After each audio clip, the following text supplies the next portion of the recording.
प्रस्तुत प्रकरण में थाना प्रभारी द्वारा उल्लेखित उक्त तथ्य के आक्षेप प्रथम दृष्टया इस आधार पर पुष्ट होता है कि खनिज अधिकारी द्वारा थाना प्रभारी की ओर प्रेषित पत्रों में प्रथम सूचना रिपोर्ट के पंजीयन हेतु आवश्यक कार्यवाही के संपादन संबंधी कोई तथ्य लेख नहीं किया जाता है, अपितु वाहन के संधारण का निर्देश दिया जाता है, क्योंकि थाना प्रभारी को कदापि यह अधिकार नहीं है कि वह खनिज अधिकारी द्वारा निष्पादित पत्रों के विषय के परिवर्तन के संबंध में उन्हें निर्देश दे। पूर्णराम तर्क के लिए यह मान भी लिया जाए कि थाना प्रभारी द्वारा मौखिक रूप से ऐसा निर्देश दिया गया है, तथापि खनिज अधिकारी उनसे वरिष्ठ व स्वतंत्र अधिकारी होने के कारण थाना प्रभारी के ऐसे अवैध निर्देश के अनुपालन हेतु बाध्य नहीं है, अपितु उक्त परिस्थिति में खनिज अधिकारी पर यह दायित्व है कि वह तत्संबंध में वरिष्ठ अधिकारी गण सहित इस न्यायालय को तत्काल सूचित करे। पूर्णराम इसके अतिरिक्त खनिज अधिकारी द्वारा खनिज के अवैध उत्खनन व परिवहन इत्यादि में अभिग्रहित वाहनों के अभिग्रहणों की सूचना प्रेषित करने में भी लापरवाही की गई है, जबकि खनिज अधिकारी नैतिक, विधिक व मानवीय रूप से दायित्वाधीन हैं कि उनके द्वारा उनके क्षेत्राधिकार में खनिज के अवैध उत्खनन, भंडारण व परिवहन का निवारण सुनिश्चित किया जाए। पूर्णराम उक्त दायित्व के उन्मोचन में विफल रहने की दशा में यह निष्कर्षित किया जा सकता है कि रक्षक ही भक्षक बना बैठा है। पूर्णराम वर्तमान में अस्तित्ववान खनिज का सम्यक संरक्षण किए जाने पर ही आने वाली पीढ़ियों को ऐसे खनिज के सम्यक उपयोग का अवसर प्राप्त हो सकेगा। पूर्णराम खनिज का सम्यक संरक्षण न किए जाने की दशा में पारिस्थितिकी तंत्र भी प्रतिकूलतः प्रभावित होगा। पूर्णराम प्राचीन उपर्युक्त वर्णित परिस्थितियों में भार साधक अधिकारी थाना को यह निर्देशित किया जा रहा है कि वह हस्तगत आदेश के पालन में पंजीबद्ध प्रथम सूचना रिपोर्ट के अग्रसरण में संस्थित अनुसंधान के दौरान सक्षम खनिज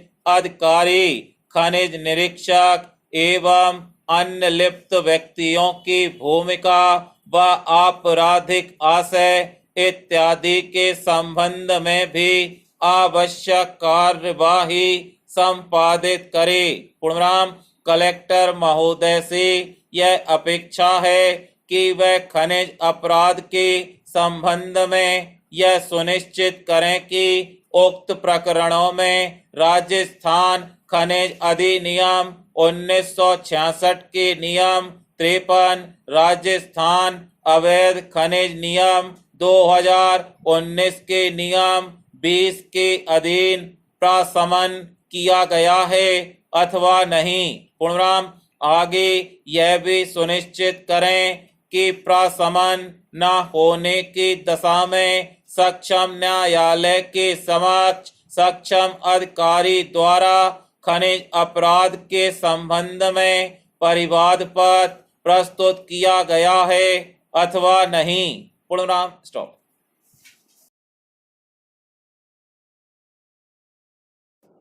प्रस्तुत प्रकरण में अपराध क्रमांक 131 के अंतर्गत धारा 304 अल्प विराम 201 से पठित धारा 34 भारतीय दंड संहिता का मामला पंजीबद्ध कर प्रथम सूचना रिपोर्ट दर्ज करने के उपरांत प्रकरण की विवेचना के अंतर्गत घटना स्थल का निरीक्षण कर नक्शा मौका अल्पविराम सब पंचनामा आदि तैयार कर मृतक का सब परीक्षण कराया गया तथा साक्षियों के कथन लेखबद्ध कर अभियुक्त को गिरफ्तार किया गया है।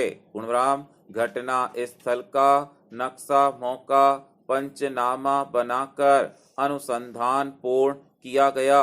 पूर्णविराम अनुसंधान पूर्ण होने के बाद आरोपी के विरुद्ध अभियोग पत्र न्यायिक मजिस्ट्रेट प्रथम श्रेणी के न्यायालय में पेश किया गया, जहां से मामला माननीय प्रधान सत्र न्यायाधीश महोदय को उपार्पित किया गया।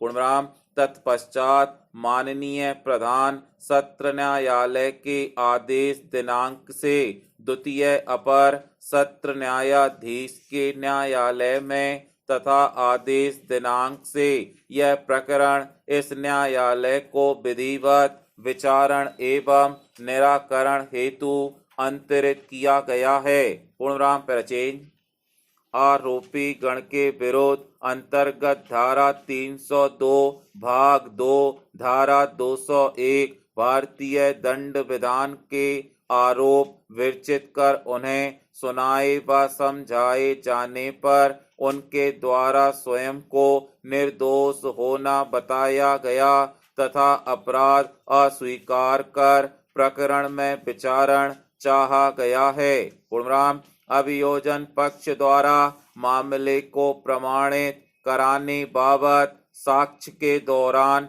अभियोजन साक्षी 1, अभियोजन साक्षी 2, अभियोजन साक्षी 3 को परीक्षित करवाते हुए आदेश पत्रिका उक्त दिनांक के अनुसार और कोई साक्ष्य न देना व्यक्त करते हुए ट्रायल प्रोग्राम में वर्णित शेष समस्त अपरीक्षित साक्षी गण को परीक्षित किया गया है तथा अभियोजन साक्ष्य प्रस्तुति का अवसर समाप्त करवाया गया है। पूर्णविराम परीक्षित सभी साक्षियों ने भी अभियोजन पक्ष का लेश मात्र भी अनुसमर्थन नहीं किया है। पूर्णविराम आरोपी गण का परीक्षण 313 की धारा के अंतर्गत अंकित किया गया, जिनमें उन्होंने स्वयं को निर्दोष होकर झूठा फंसाया जाना व्यक्त किया है।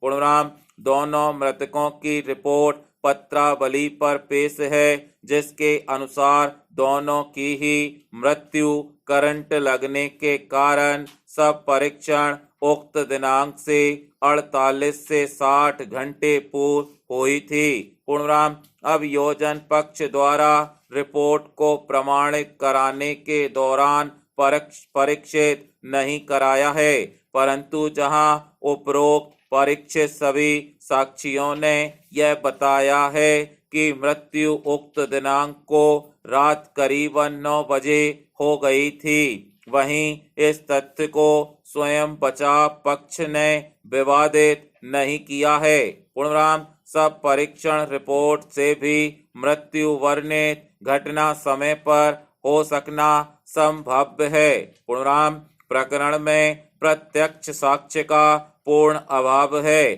किसी भी आरोपी को मौके पर नहीं पकड़ा गया है तथा न ही घटना का कोई चक्षुदर्शी साक्षी होना अभियोजन गाथा में लेखबद्ध है। पूर्णविराम ऐसे में परिस्थिति जन्य साक्ष्य के आधार पर ही निष्कर्ष अंकित करना होगा और परिस्थिति जन्य साक्ष्य के आधार पर किसी आरोपी को तभी दोषी किया जा सकता है जब साक्ष्य उसके विपरीत हो। पूर्णविराम स्टॉप।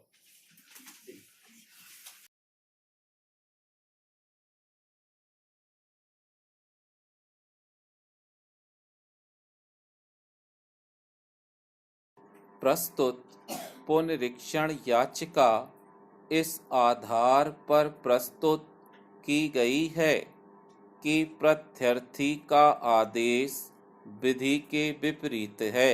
पूर्णविराम संपत्ति प्रथम बार थाना प्रभारी द्वारा जब्त की गई है, जबकि थाना प्रभारी को वाहन एवं संपत्ति जब्त करने का कोई अधिकार प्राप्त नहीं है। पूर्णविराम भारतीय वन अधिनियम 1927 की धारा 26 एवं राजस्थान वन उपज व्यापार अधिनियम 1969 के प्रावधान लागू नहीं होते और यह प्रमाण से स्पष्ट नहीं होता है कि अपीलार्थी द्वारा गोंद का किसी तरह से कोई उत्पादन किया गया, क्योंकि गोंद खुले बाजार में विक्रय हेतु उपलब्ध है और गोंद विनिर्दिष्ट वन उपज अधिनियम के अंतर्गत नहीं आती है। पूर्णविराम इस संबंध में राजपत्र 2003 का आदेश प्रस्तुत किया गया है, जिसमें गोंद को छोड़कर व अन्य समस्त प्रकार की गोंद संपूर्ण राजस्थान राज्य में विनिर्दिष्ट वन उपज नहीं होगी। पूर्णविराम इसके पश्चात भी पुनरीक्षणकर्ता के विरुद्ध कार्यवाही की गई है। पूर्णविराम जब्त शुदा गोंद में किसी तरह के मिलावट का उपयोग नहीं किया गया है। पूर्णविराम अपीलार्थी द्वारा गोंद को खुले बाजार से क्रय किया गया गोंद का विक्रय प्रतिबंधित नहीं है और गोंद का संग्रहण प्रतिबंधित है। ऐसा कोई दस्तावेज पेश नहीं किया गया है और ऐसा कोई भी दस्तावेज प्रस्तुत नहीं किया गया है जिसमें गोंद का परिवहन वनोपज के रूप में प्रतिबंधित किया गया हो। पूर्णविराम प्राचीन प्रस्तुत प्रकरण में पुनरीक्षणकर्ता की ओर से गिरीश गर्ग अभिभाषक ने लिखित तर्क प्रस्तुत किए हैं और उसमें मुख्य आपत्ति यह प्रस्तुत की है कि राजस्थान शासन ने राजपत्र में उक्त दिनांक को लघु वन उपज से संबंधित 2 अधिसूचनाओं का प्रकाशन किया है, जिसमें गोंद को विनिर्दिष्ट वन उपज की श्रेणी से मुक्त किया गया है। पूर्णविराम लघु वन उपज को परिवहन किए जाने की छूट भी बिना किसी शर्त के दी गई है। पूर्णविराम उप वन मंडलाधिकारी ने अधिसूचना दिनांक में दी गई छूट से संबंधित विभागीय प्रावधानों को किस आधार पर और किन कारणों से असामान्य किया, इसका उल्लेख अपने आदेश में नहीं किया है।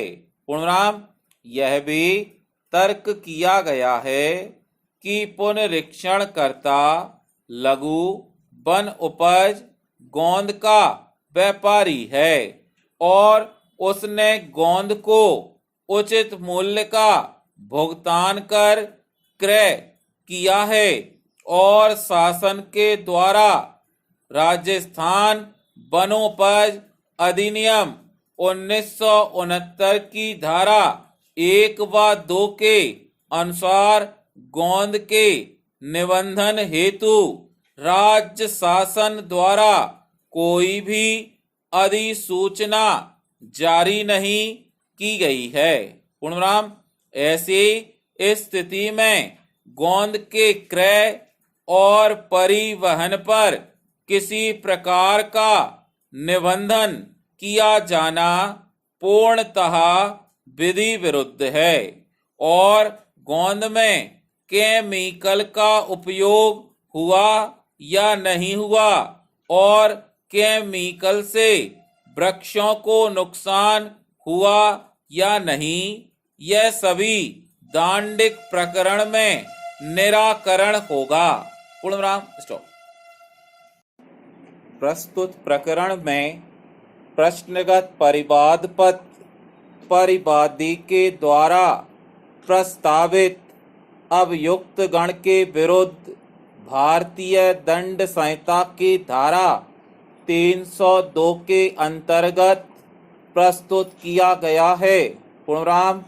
उक्त परिवाद पत्र का आशय यह है कि उक्त दिनांक को परिवादी अपने पुत्र के साथ अपने घर में था।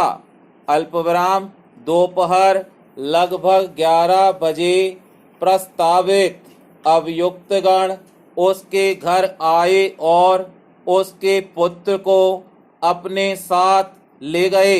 पूर्णविराम। जब उक्त दिनांक को देर रात तक उसका पुत्र घर नहीं लौटा, तब उसने अगले दिन अपने पुत्र को खोजना चालू किया, लेकिन जब वह नहीं मिला तब परिवादी प्रस्तावित अभियुक्त गण के घर गया और अपने पुत्र के बारे में पूछताछ करने लगा। तब अभियुक्त गण के द्वारा कोई भी संतुष्टि योग्य उत्तर उसे नहीं दिया गया। पूर्णविराम। पैचिंग। पंजाब की कानून व्यवस्था दिन प्रतिदिन बिगड़ती ही जा रही है।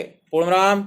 एक तरफ पंजाब सरकार पुलिस को अमेरिकी पुलिस की तरह चुस्त दुरुस्त तथा हर परिस्थिति से निपटने में पारंगत बनाना चाहती है और उसने इसके लिए जोर शोर से तैयारियां भी शुरू कर दी हैं।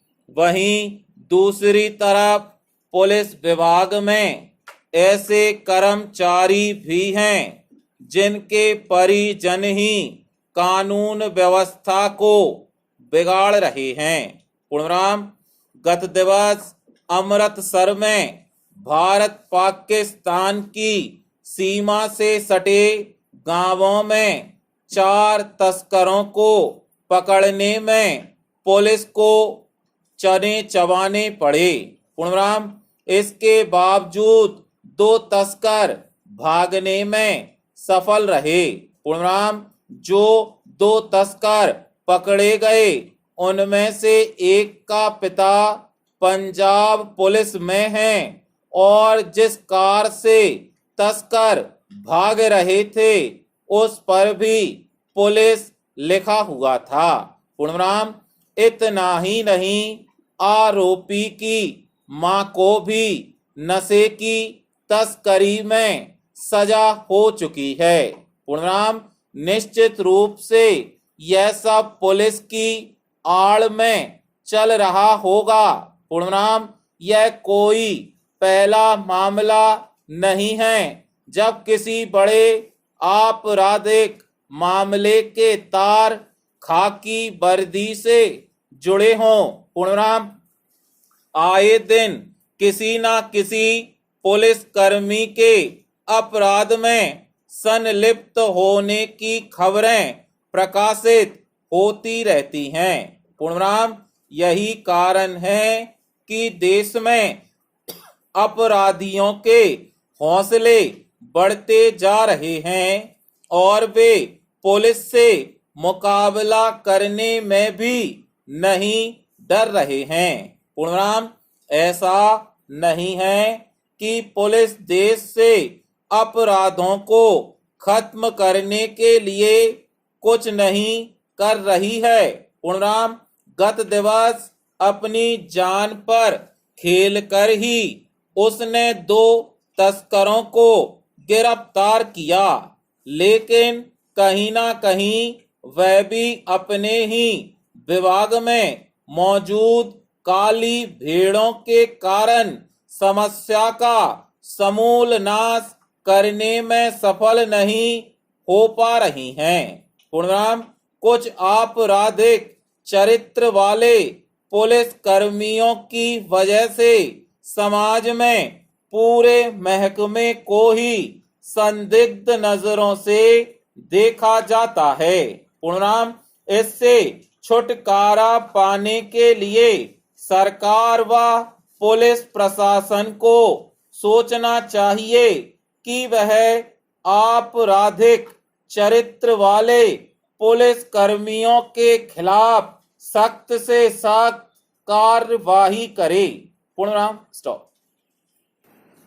प्रस्तुत प्रकरण में इस आदेश के द्वारा आवेदक की ओर से प्रस्तुत आवेदन पत्र अंतर्गत धारा 408 दंड प्रक्रिया संहिता का निराकरण किया जा रहा है। पूर्णराम, आवेदन पत्र संक्षेप में इस आशय का प्रस्तुत किया गया है कि व्यवहार बाद क्रमांक 214 और व्यवहार बाद क्रमांक 312 रुपयों की वसूली हेतु न्यायिक दंडाधिकारी प्रथम श्रेणी जयपुर शहर के न्यायालय में विचाराधीन हैं और उसी समव्यवहार से संबंधित एक अन्य दांडिक प्रकरण क्रमांक 111 न्यायिक मजिस्ट्रेट प्रथम श्रेणी जिला जयपुर के न्यायालय में विचाराधीन हैं। पूर्णराम, उक्त तीनों प्रकरण एक ही लेन देन के व्यवहार से संबंधित होकर समान पक्षकारों के मध्य विचाराधीन हैं। पूर्णराम, अलग अलग न्यायालयों में विचारण होने से आवेदक समुचित न्याय पाने से वंचित रह जाएगा।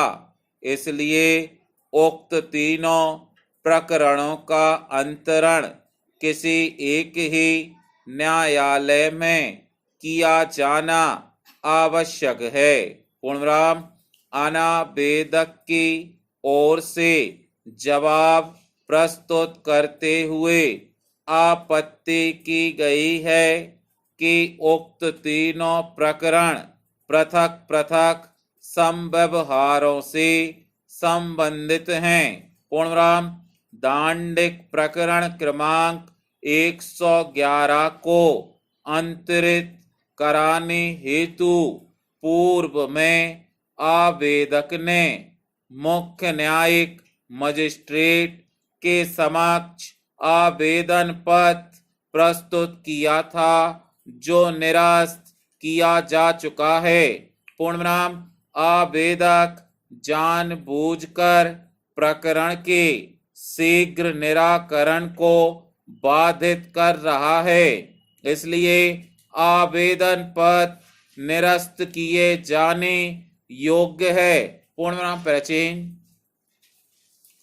प्रस्तुत प्रकरण के अवलोकन से दर्शित होता है कि दोनों व्यवहारवाद क्रमांक 214 और प्रथम व्यवहार न्यायाधीश एवं द्वितीय व्यवहार न्यायाधीश के न्यायालय में लंबित होकर आवेदन पत्र अंतर्गत आदेश 11 नियम 12 सिविल प्रक्रिया संहिता पर तर्क हेतु नियत थे।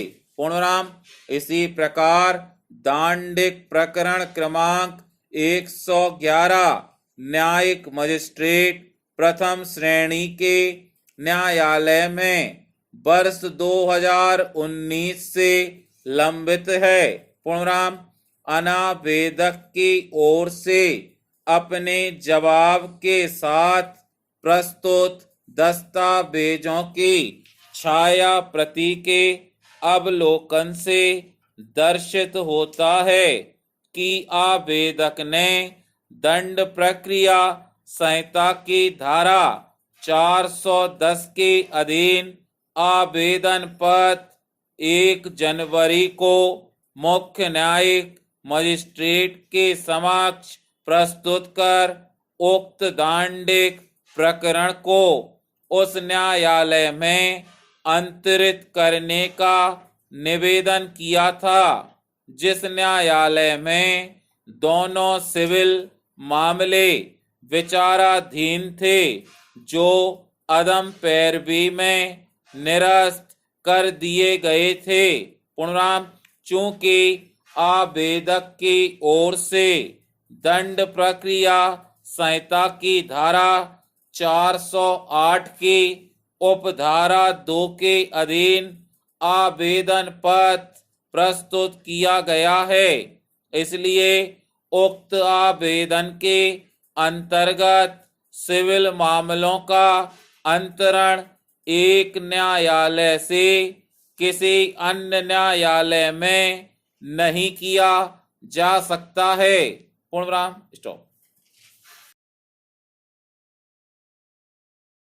प्रस्तुत मामले में अभियोजन का यह पक्ष है कि आरक्षी केंद्र कोतवाली के उप निरीक्षक को उक्त दिनांक को इलाका भ्रमण के दौरान मुखबिर से सूचना मिली कि जयपुर शहर में एक व्यक्ति अवैध रूप से हाथ भट्टी की कच्ची शराब का विक्रय कर रहा है।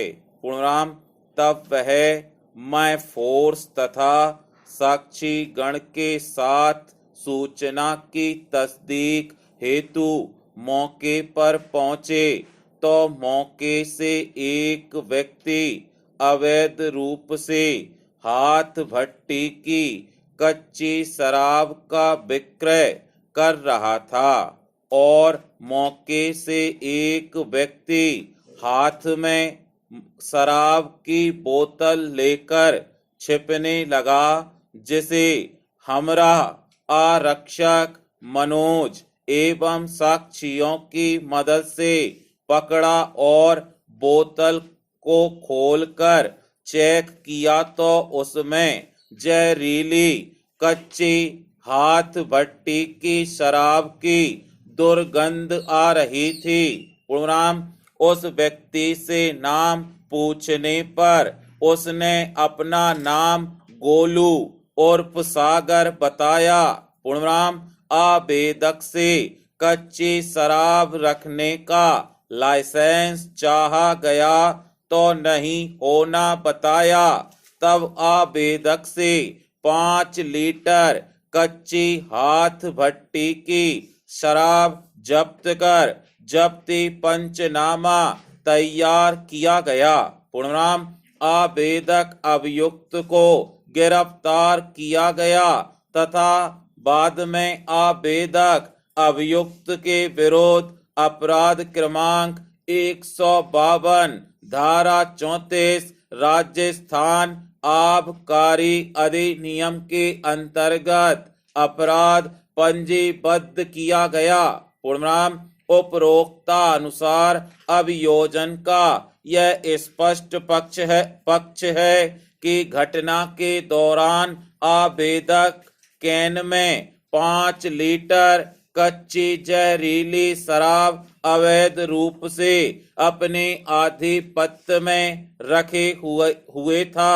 पूर्णराम अभियोजन का यह भी पक्ष है कि जब्त शुदा कथित शराब का नमूना क्षेत्रीय विज्ञान प्रयोगशाला को प्रेषित किया गया है, जहां से रिपोर्ट अप्राप्त है।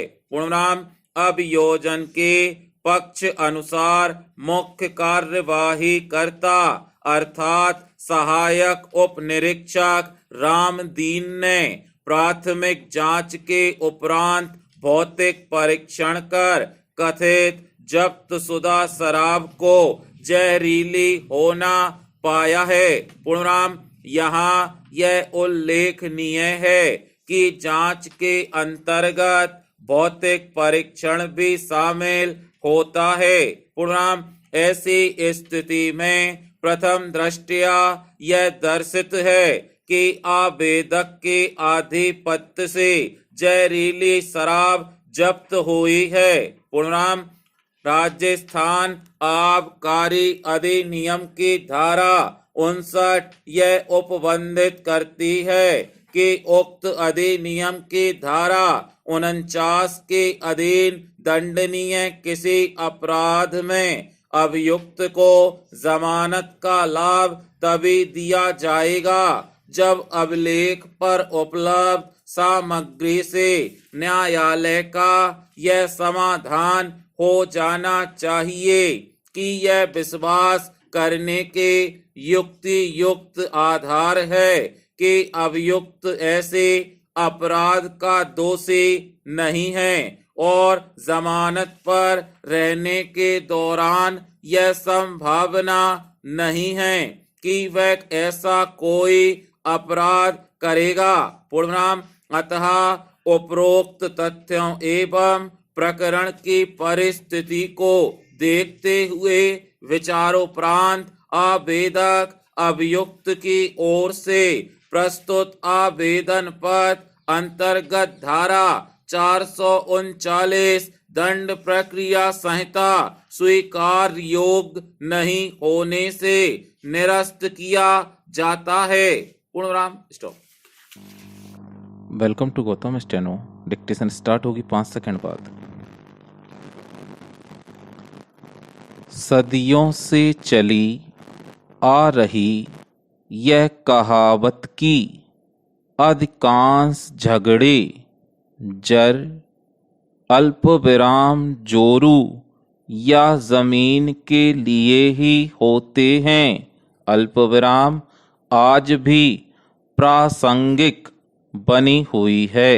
पूर्णविराम इसका ताजा प्रमाण इससे भी मिलता है कि देश की अदालतों में आज भी सबसे अधिक मामले जमीन को लेकर या यह कहें कि राजस्व विवादों को लेकर ही विचाराधीन हैं। पूर्णविराम जमीन का झगड़ा अदालतों के लिए सबसे बड़ा बोझ है। पूर्णविराम यह भी सही है कि दीवानी मामलों, खास तौर से जमीन के मामलों का निपटारा होने में लंबा समय लगता है। यहाँ तक कि अदालतों की तारीख दर तारीख चक्कर काटते हुए निकल जाती है। पूर्णविराम राजस्व मुकदमे एक बार न्यायालय में दाखिल हो जाते हैं तो फिर इस तरह की मकड़ जाल में उलझ जाते हैं कि उससे निकलना मुश्किल हो जाता है। पूर्णविराम एक न्यायालय से जैसे तैसे फैसला हो भी जाता है तो उसकी उच्च अदालत में अपील हो जाती है और इस तरह से यह प्रक्रिया अनवरत हो जाती है। पूर्णविराम पिछले दिनों एक संस्था के एक सर्वेक्षण में उभर कर आया कि अदालतों में सबसे अधिक लंबित मामले खेती की जमीन के बंटवारे के हैं। पूर्णविराम, अदालतों में सबसे अधिक काम का बोझ यदि कोई है तो वह जमीन के झगड़ों का है। पूर्णविराम, इसमें भी मजे की बात तो यह है कि इस जमीन के झगड़े में सबसे ज्यादा उलझे हुए परिवारजन हैं, अर्थात जमीन के झगड़ों में आधे से ज्यादा मामले परिवार के सदस्यों के बीच ही हैं।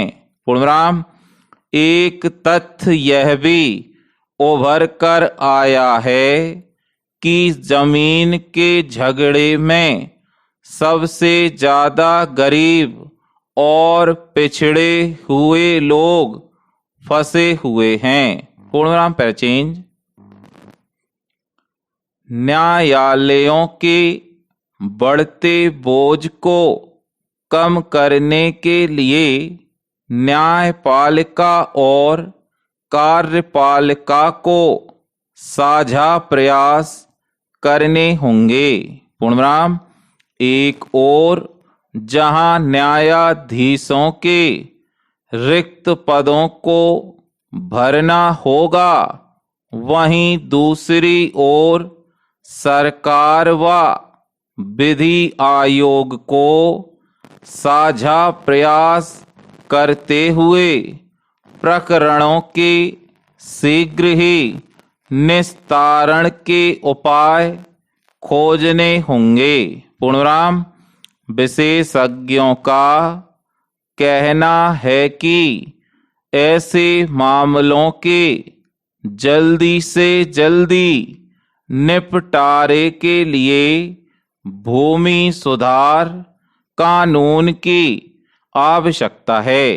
पूर्णविराम, इसी तरह से यह भी उभर कर आ चुका है कि जमीन के ज्यादातर विवाद परिजनों के बीच ही होते हैं, तो इनकी प्रकृति का गंभीरता से अध्ययन कर पारिवारिक विवादों के शीघ्र निपटारे के प्रावधान कानून में पारित करने होंगे।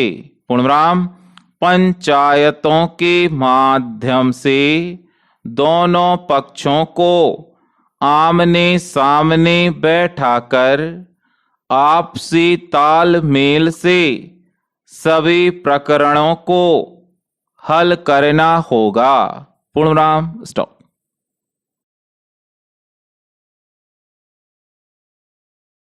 प्रस्तुत प्रकरण में आरक्षी केंद्र के अपराध क्रमांक 162 के अंतर्गत धारा 383 अल्पविराम 388 भारतीय दंड विधान एवं धारा 7/8 की केस डायरी में प्रतिवेदन प्राप्त हुई। पूर्णविराम, उभय पक्ष के सुपुर्दगी आवेदन पर तर्क सुने गए। पूर्णविराम, आवेदक की ओर से एक आवेदन पत्र प्रस्तुत कर यह निवेदन किया गया है कि धारा 451 दंड प्रक्रिया संहिता के आवेदन पत्र में अपराध क्रमांक 162 के स्थान पर भूलवश 57 लिखा गया है। पूर्णविराम, अतः उक्त आवेदन पत्र में अपराध क्रमांक संशोधन करने की अनुमति दी जाने का निवेदन किया है। पूर्णविराम, केस डायरी एवं प्रतिवेदन का अवलोकन किया गया, जिसके अनुसार अपराध क्रमांक 162 होना दर्शित होता है। पूर्णविराम, ऐसी स्थिति में मूल आवेदन पत्र में अपराध क्रमांक 57 के स्थान पर अपराध क्रमांक 162 पढ़ा जावे। पूर्णविराम आवेदक सुपुर्दगीदार की ओर से धारा 451 दंड प्रक्रिया संहिता के अधीन सुपुर्दगी आवेदन पत्र इस आशय का प्रस्तुत किया है कि प्रकरण में अपराध क्रमांक 57 में वाहन क्रमांक 1183 को आरक्षी केंद्र ने जब्त कर अभिरक्षा में रखा है। पूर्णविराम वाहन का थाना परिसर में खुले स्थान पर पड़े रहने से उसकी मशीनरी को नुकसान होने की पूरी संभावना है। पूर्णविराम आवेदक को उक्त वाहन की वास्तविक आवश्यकता है। उसे वाहन को सुपुर्दगी पर दिए जाने पर वह उसके रूप स्वरूप में कोई परिवर्तन नहीं करेगा। पूर्णविराम उक्त वाहन को आवश्यक कार्य से बाहर जाने के लिए मांग कर ले गया था, अतः उक्त वाहन सुपुर्दगी नामे पर दिए जाने का निवेदन किया गया है। पूर्णविराम पैराचेन आवेदक सुपुर्दगीदार के द्वारा आवेदन के साथ वाहन की बीमा पॉलिसी एवं रजिस्ट्रेशन की छाया प्रति पेश की है। पूर्णविराम राज्य की ओर से विशेष लोक अभियोजक ने वाहन सुपुर्दगी पर दिए जाने का विरोध किया। पूर्णविराम केस डायरी के अवलोकन से दर्शित होता है कि फरियादी द्वारा थाना पर आरोपी के विरुद्ध आक्षेपित आदेश यह है कि घटना दिनांक को आरोपी द्वारा अभियुक्ति को जबरदस्ती वाहन पर बैठाकर ले जाने संबंधी रिपोर्ट दर्ज कराई है। अल्पविराम उसके पश्चात अभियुक्ति के कथन अनुसार उसके साथ बलात्संग किए जाने का अपराध पंजीबद्ध हुआ। पूर्णविराम जैसा कि घटना में प्रयुक्त आक्षेपित वाहन आरोपी से जब्त होना दर्शित होता है एवं आवेदक द्वारा आरोपी को अपना होना और आरोपी के द्वारा आवश्यक कार्य से बाहर जाने के लिए मांग कर ले जाना बताया है।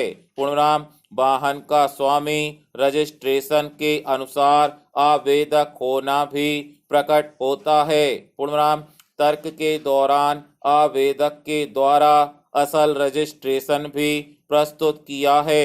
पूर्णविराम वाहन का अधिक समय तक थाने पर रखा होने से निश्चित रूप से उसके खराब होने की संभावना से इनकार नहीं किया जा सकता है। पूर्णविराम प्रकरण के निराकरण में समय लगने की संभावना है तथा प्रतिवेदन के अनुसार वर्तमान में वाहन की कोई आवश्यकता होना प्रकट नहीं होती है। पूर्णविराम ऐसी स्थिति में समस्त तथ्यों को देखते हुए आवेदक सुपुर्दगीदार को वाहन सुपुर्दगी पर दिया जाना उचित प्रतीत होता है। पूर्णविराम स्टॉप। अपीलार्थी की ओर से यह तर्क दिया गया है कि घटना का कोई चक्षुदर्शी साक्षी नहीं है और जो व्यक्ति मृतक को घायल अवस्था में अस्पताल ले गया था उसके नाम का उल्लेख मेडिकल रिपोर्ट में है। पूर्णविराम उसके कथन अभियोजन ने नहीं कराए हैं और जिन साक्षियों के कथन अभियोजन ने कराए हैं उन्होंने भी अभियोजन के प्रकरण का समर्थन नहीं किया है। पूर्णविराम उपरोक्त तर्कों का विरोध करते हुए लोक अभियोजक प्रमोद का यह तर्क है कि दोनों साक्षियों जितेंद्र ने और निर्मल ने अभियोजन साक्षी 2 को पक्ष विरोधी घोषित कर दिया है, लेकिन इन्होंने अपने कथनों में स्पष्ट रूप से कहा है कि बस से एक आदमी उतरा और बस चल दी थी और बस से उतरा व्यक्ति धर्मेंद्र था। पूर्णविराम उसने चोट नहीं देखी और गाड़ी का नंबर 1477 बताया था। पूर्णविराम चोट कहाँ लगी थी उसे मालूम नहीं है। पूर्णविराम टोल टैक्स की तरफ से पुलिस वाहन आ गया था और वाहन मालिक ने भी पत्र लिखकर पुलिस को सूचित किया है कि घटना दिनांक को आरोपी ही वाहन चला रहा था। पूर्णविराम आरोपी की गलती थी क्योंकि वाहन में कोई कंडक्टर भी नहीं था। पूर्णविराम इसलिए वाहन चालक का यह दायित्व था कि वह पीछे देखता कि सवारी उतर गई है या नहीं।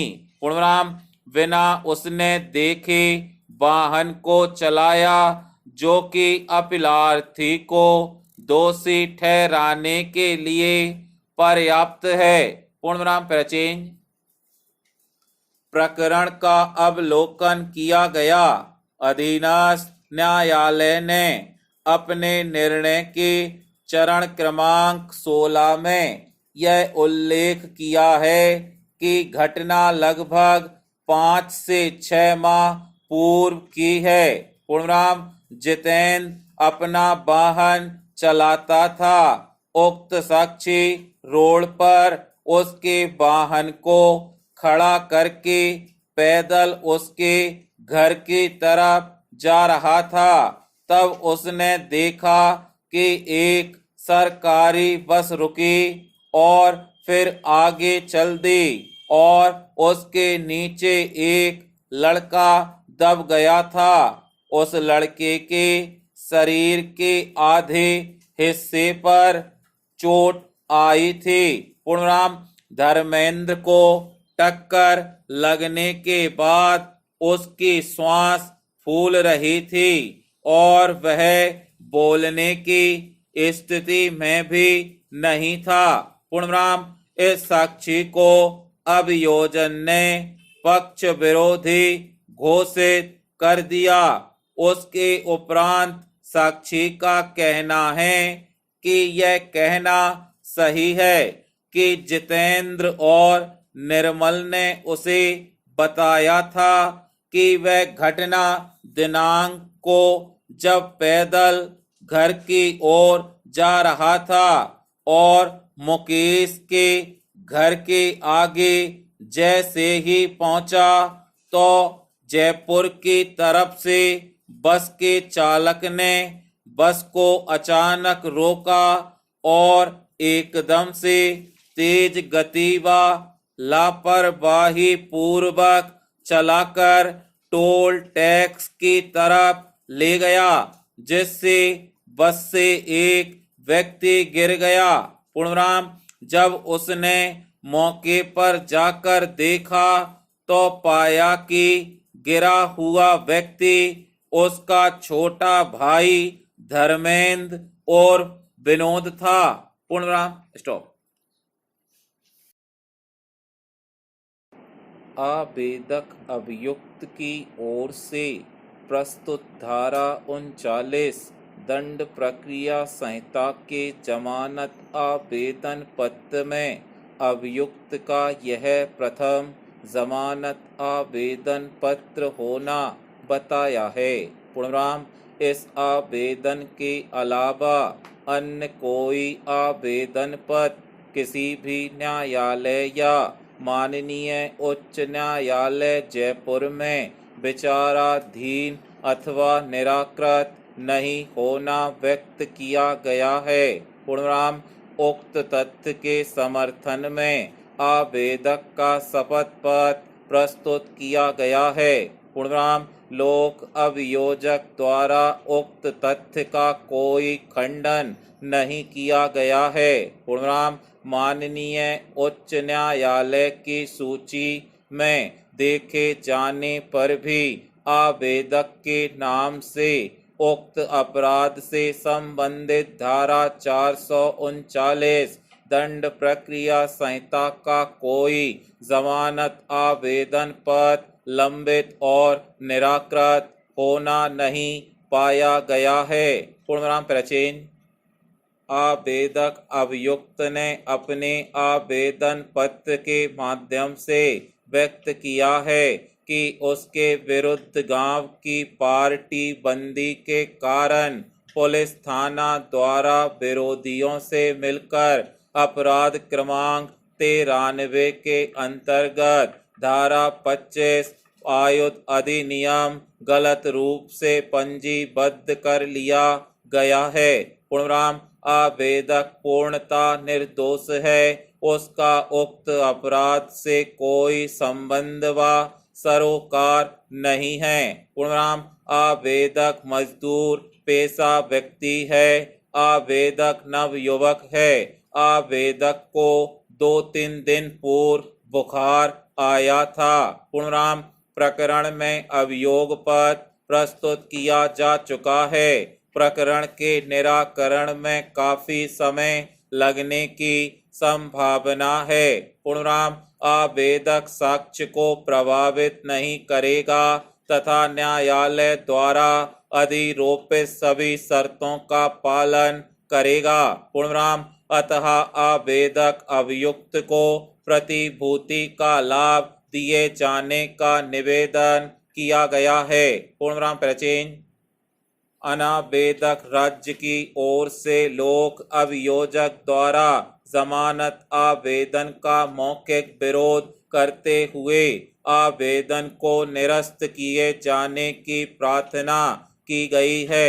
पूर्णविराम आपराधिक प्रकरण के अवलोकन से यह ज्ञात है कि पुलिस थाना द्वारा आवेदक अभियुक्त के विरुद्ध अपराध क्रमांक 93 के अंतर्गत धारा 25 आयुध अधिनियम पंजीबद्ध किया गया है, जिसमें आवेदक अभियुक्त पर उक्त दिनांक को अपने आधिपत्य में एक 315 बोर का देसी कट्टा में एक जिंदा राउंड के साथ रखने का अभियोग है। पूर्णविराम प्राचीन अभिलेख के अवलोकन से यह भी ज्ञात है कि आवेदक अभियुक्त को अनुसंधान अधिकारी द्वारा धारा 41 दंड प्रक्रिया संहिता का सूचना पत्र देकर छोड़ा गया था।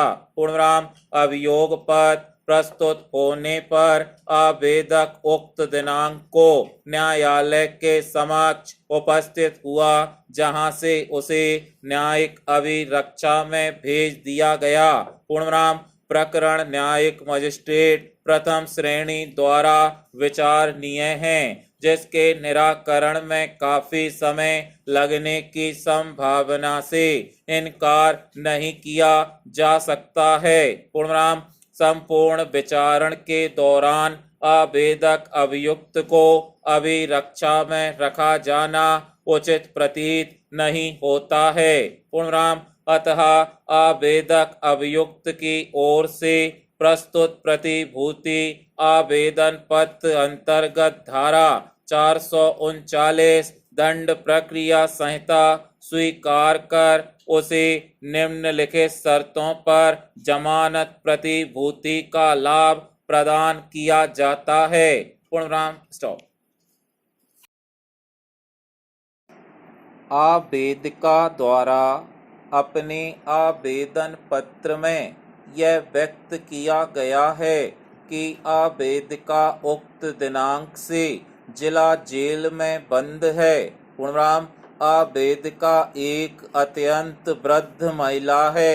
आवेदिका को आँखों से दिखाई नहीं देता है, कानों से सुनाई नहीं देता है, सही ढंग से बैठ नहीं पाती है तथा अधिकांश घुटनों में दर्द रहता है। इस कारण दैनिक कार्य भी नहीं कर पाती है। पूर्णविराम आवेदिका के द्वारा दहेज की मांग नहीं की गई है। आवेदिका के खिलाफ किसी तरह का कोई पूर्व में आपराधिक रिकॉर्ड नहीं है। प्रकरण में अभी चालान पेश नहीं हुआ है। आवेदिका न्यायालय की समस्त आदेशों का और समस्त शर्तों का पालन करेगी। पूर्णराम, आवेदिका अपने जिले की मूल निवासी है।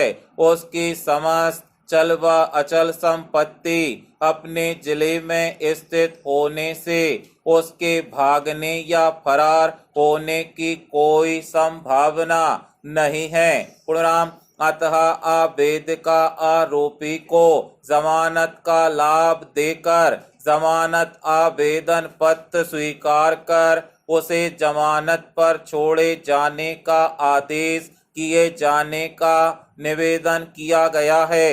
पूर्णराम, राज्य की ओर से लोक अभियोजक ने उपस्थित होकर आवेदन पत्र का मौखिक विरोध व्यक्त करते हुए कहा है कि आवेदक अभियुक्त का कृत्य गंभीर प्रकृति का है, अतः जमानत आवेदन निरस्त किए जाने की प्रार्थना की गई है। पूर्णराम पैराचेन, उभय पक्ष के तर्क के प्रकाश में केस डायरी के अवलोकन किए जाने से आवेदिका अभियुक्त के विरोध अन्य से अभियुक्त गण के साथ पुलिस थाना के अपराध क्रमांक 136 के अंतर्गत धारा 304 अल्पविराम 498 अल्पविराम 34 भारतीय दंड संहिता का मामला पंजीबद्ध किया गया है। पूर्णराम, अभियोजन प्रकरण अनुसार उक्त दिनांक को मृतका का विवाह आरोपी रमेश के पुत्र के साथ हुआ था।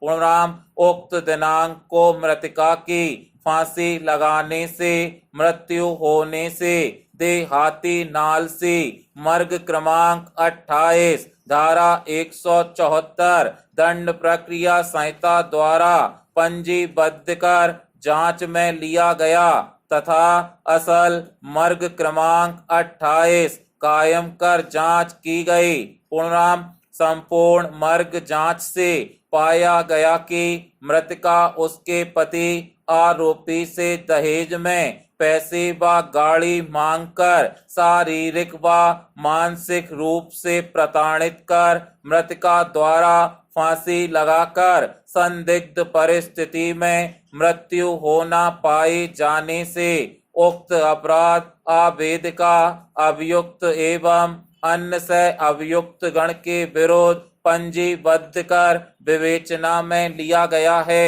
पूर्णराम पैराचेन, अपराध के अन्वेषण में जो तथ्य अन्वेषित हुए हैं उनके परिप्रेक्ष्य में देखे जाने से आवेदिका अभियुक्त के अपराध में संलिप्त होने के दृढ़ आधार उपलब्ध हैं। पूर्णराम, अपराध के तथ्यों एवं परिस्थितियों को दृष्टिगत रखे जाने से अपराध गंभीर प्रकृति का पाया जाता है। पूर्णराम, आवेदिका अभियुक्त को जमानत पर उन्मुक्त किया गया तो उसके फरार होने की एवं साक्ष्य एवं साक्ष्यों को प्रभावित किए जाने की संभावना से इनकार नहीं किया जा सकता है। पूर्णराम स्टॉप।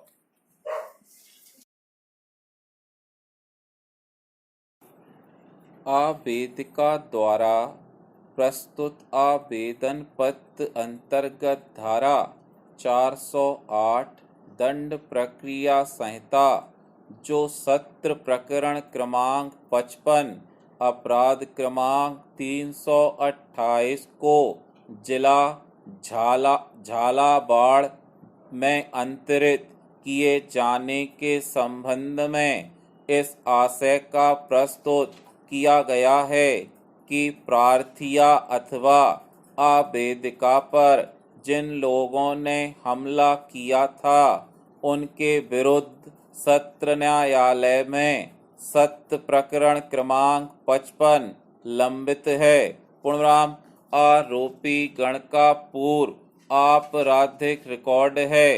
आरोपी गण के परिवार के 2 लोगों का एनकाउंटर पुलिस ने किया है। पूर्णविराम आरोपी गण आए दिन हत्या एवं हत्या के प्रयास, लूट एवं रंगदारी एवं जमीन और मकानों पर अवैध कब्जा करने का कार्य करते हैं। पूर्णविराम प्रार्थिया अथवा आवेदिका एवं उसके परिवार पर घटना के बाद भी 2 से 3 बार डराने एवं धमकाने की नीयत से पथराव एवं हमला कर चुके हैं, जैसे फरियादिया न्यायालय में उनके पक्ष में बयान न दे सके। पूर्णविराम पैराचेंज।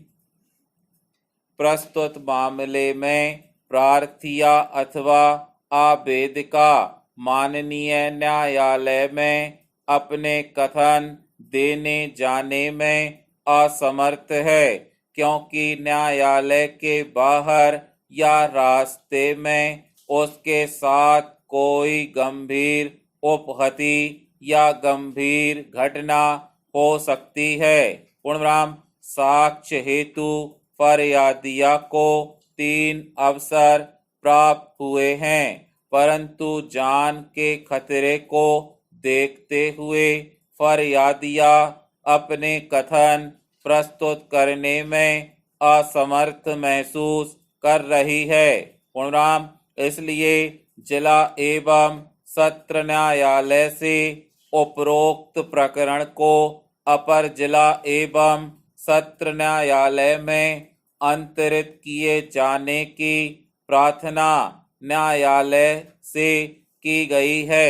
पूर्णविराम आवेदन पत्र के समर्थन में अभियोजन साक्षी 1 एवं अभियोजन साक्षी 2 दोनों का संयुक्त रूप से शपथ पत्र प्रस्तुत किया गया है, जिसमें व्यक्त किया गया है कि उनकी पैतृक जमीन शहर के बीचों बीच रोड पर है तथा मकान भी रोड पर स्थित है। पूर्णविराम उक्त मकान एवं जमीन बहुत कीमती है। उन्हें आधिपत्य करने के उद्देश्य से ये मनमानी कीमत लगाकर विवाद को अंजाम देने का काम कर रहे हैं। पूर्णविराम घटना के बाद वह कभी भी मौके पर नहीं गए। घटना के समय खेती के लिए आना जाना होता था, तब घटना हुई थी। पूर्णविराम शपथ पत्र के आधार पर आधार कार्ड तथा मकान का विक्रय पत्र की छाया प्रति भी इस आशय से पेश की गई हैं कि शपथकर्ता गण शहर में ही निवास कर रहे हैं। पूर्णविराम आवेदन पत्र के साथ पुलिस अधीक्षक को की गई शिकायत भी प्रस्तुत की गई है, जो कि घटना दिनांक की है। पूर्णविराम स्टॉप। प्रत्येक मनुष्य को सत्य का बोध होना आवश्यक है।